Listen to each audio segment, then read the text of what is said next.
Tell you what, we need to talk to somebody who has been around the block in terms of politics and policy and broadcasting. It's our good friend Michael Reagan. He can be found on Twitter, where he uses the handle @ReaganWorld. Michael, welcome back to America's Forum. It's good to be with you, JD. Merry Christmas to everybody. And Merry Christmas to you too, Michael. Now, from the vantage point of Reagan World and world affairs, what do you make of Josh Earnest saying he wouldn't rule out a visit from Mr. Castro to the U.S., maybe even a visit from President Obama down to Havana? Yeah, I think there's a lot of trouble with what was done the other day with the President of the United States, and I think there'll be a lot of trouble with inviting the Castros to visit the White House, come to the United States and visit with the President and have a cup of coffee there in the blue room or the red room, whichever room he wants to have coffee in. But on the other side of it, and also I believe that Marco Rubio's right. I mean, we have the worst negotiator on the planet sitting at 1600 Pennsylvania Avenue. But on the other side of the equation, you know, I got to tell you, I think for so many years, the only reason that the embargo has been up for so many years is because of Florida, because of the Cuban population in Florida and the importance of Florida in the presidential elections. So I think it's been there a long time, not because we want to punish Cuba so much, but what we want to do is placate and make the Cubans that live in Florida vote correctly on election days every 4 years. And so I'm surprised it's kind of lasted this long. And of course, the Raul and the rest of the gang there in Cuba have been able to point a finger at the United States and blame us for everybody living in the 50s there in Cuba. So I don't have that much of a problem with what the president has done, but I do have a problem with much of the negotiation that all we got out of it basically was rum and cigars. But then, as you know, Congress has always been able to get rum and cigars from Cuba. So do you think Congress will actually lift that embargo?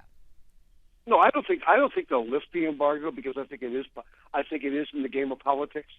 I think that everybody's going to fight. Everybody fights for Florida. They're worried about Florida in the next election, and neither party wants to go on record unless it's a huge bipartisanship on taking down the embargo that is around Cuba at this point in time. But it's only going to have to be a bipartisan agreement to take down the embargo against Cuba. But Michael, do you think they should? Do you think they should, though? Yeah, at this point in time, Cuba can get everything it wants from all its other neighbors, all its other friends, all its other families around the world.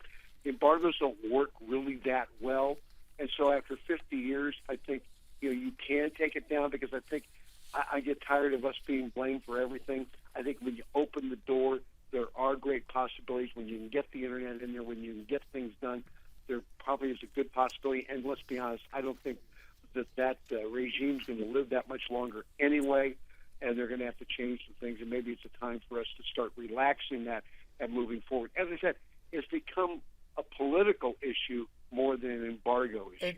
And mindful of that, Michael, just got to ask you, you talked about the political calculus. With the minute that remains, I'm just curious. Did your dad, in running for president, ever express frustration about that embargo, saying he had to go to Florida and stand with the anti-Castro exiles, or is this just your personal observation from the here and now? No, that's really my personal observation. My dad and I never really had that conversation, but I've had that conversation with a lot of people in Florida and other people, over the many, many years that I've been around it on the planet. And I think I think it has a lot of stamina behind it. The fact that you do have this 50-year embargo, what's changed? Nothing's changed. If, in fact, Cuba, again, goes, like what they did with Grenada, then there's something you're going to have to do. Maybe the best way to take care of this whole thing with Cuba is if you're going to relax the embargo, if you're going to allow things to happen that haven't been happening for years, then you have to trust but verify. And that's where you have to worry about this administration because they trust everybody and verify nothing. Well, the words of your dad, trust but verify, very important. And when we come back, Michael Reagan, a nostalgic view of your dad and the reason he got into politics in the first place. That's coming up.